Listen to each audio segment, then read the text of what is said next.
Welcome back to another edition of Outdoor University. Today, we're doing some spring crappie. And I'm already getting a bite here on the second bobber. I'm sorry guys, I'm trying to watch this bobber. I just caught that one.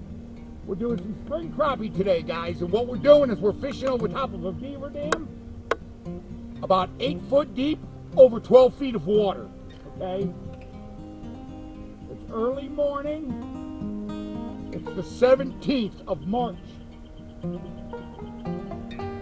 Water temperature is about 45 degrees. Sorry guys, I'm trying to really watch this because there's some large crappies here. So anyways, that's what we're doing today.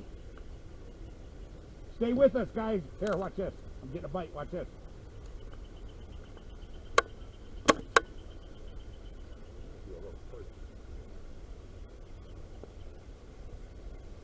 Oh, I missed him. Anyways, stay tuned. You got me. Because you're about to get some real good action. One.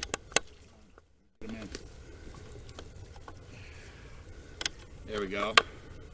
And this is what we're after. Some crappies. One thing you got to remember, guys, is during the day, they're going to transition up and down in the column. All right, so it's always good to fish one bobber at a certain depth and then fish your other bobber 2 feet either higher or 2 feet lower, and then you can see which one's going to get hit more. But there you go. There's a nice crappie. All right, let's get back out there. One. Another early spring slab for the bucket. All right, guys. Let's take a minute and talk about water clarity. You're going to have a lot of dirty water in the spring. One thing you got to remember is in this dirty, cold water, a lot of guys are going to tell you to go with Pinmans and darker colors. I do the exact opposite. And the reason why I do that is because they're already stressed out because of the water clarity. You don't need to add any kind of profile or anything else. So they're real skittish and they're real selective on what they eat. So pretty much all I use is a regular True Turn Gold crappie hook and a minnow. And I'll shorten the leader from the split shot to the hook. That way it doesn't have a lot for the minnow to get away from him, okay? So let's get back out there and see if we can get another one. One. Let's get him up. There's another one, guys, of them early spring crappies. All we're using is regular slips today, man. Just using a slip. And I barely fit my hand around this fish. And, you know, I mean, that's a respectable 11 and a half. Let's get them in the bucket. Coloration's real beautiful on them.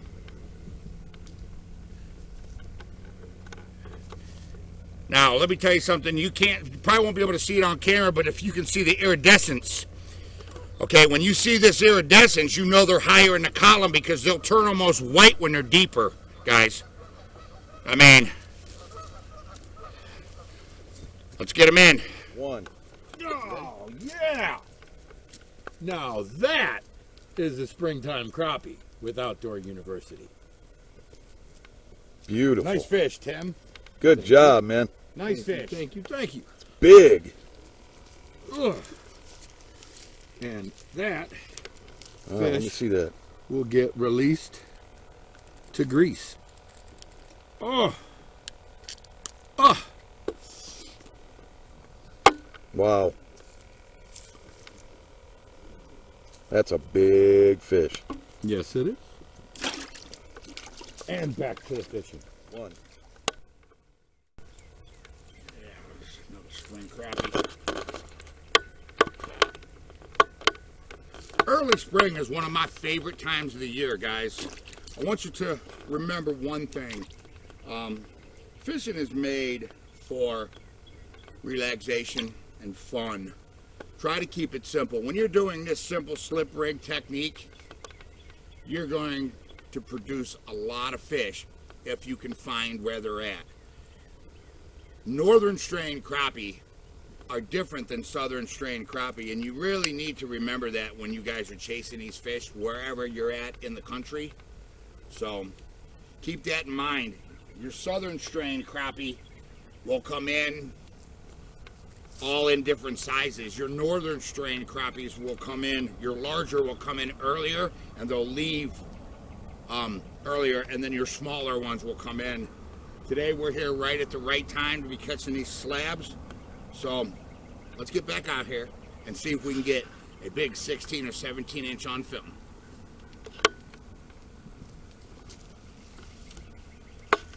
One.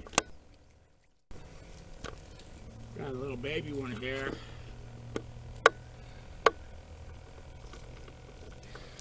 About 10 inches. I want to take a minute, guys, and I want to talk about waves and still water. I like a little bit of a chop at this time of the year. It makes your bobber actually move. I just got a bite. It makes your bobber move. So when the water's still, I'll jig it a little bit. Also, when there's waves, you don't really got to do nothing. Just let the bobber do itself. But you'll notice, hold on, get the bite, guys.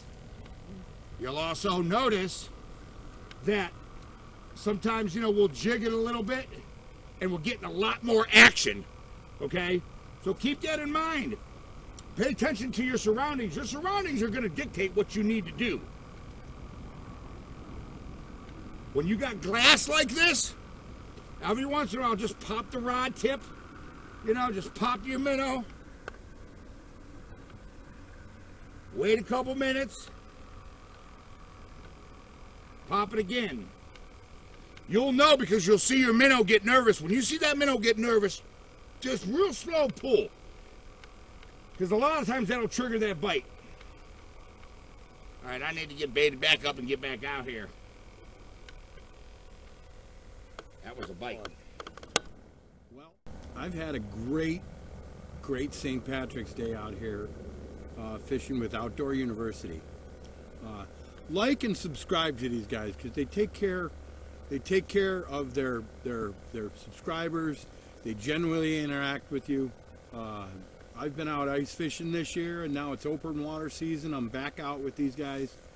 They genuinely want to help you learn about fish behavior so you can get out there and catch more fish. So like and subscribe to these guys. They do a great job.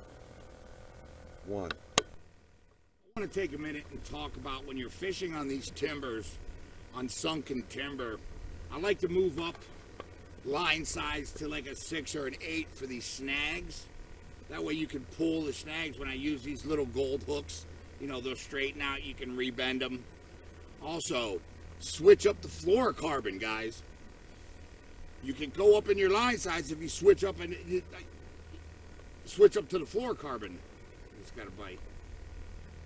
So you got to remember, early spring crappie, when they come into this 8-9 foot sunken timber, they're going to hold real tight to it, especially when the water clarity is real dirty like this, because the minnows can't see, the bait can't see. So what the bait does is the bait holds real close to it. That's one thing you guys got to always keep in mind, is upgrade your line and go with fluorocarbon.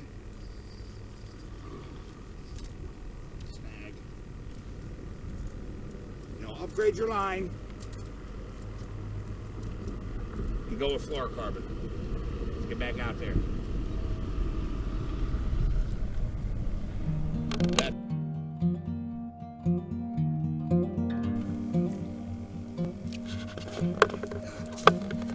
Guys, early spring is some of my favorite time.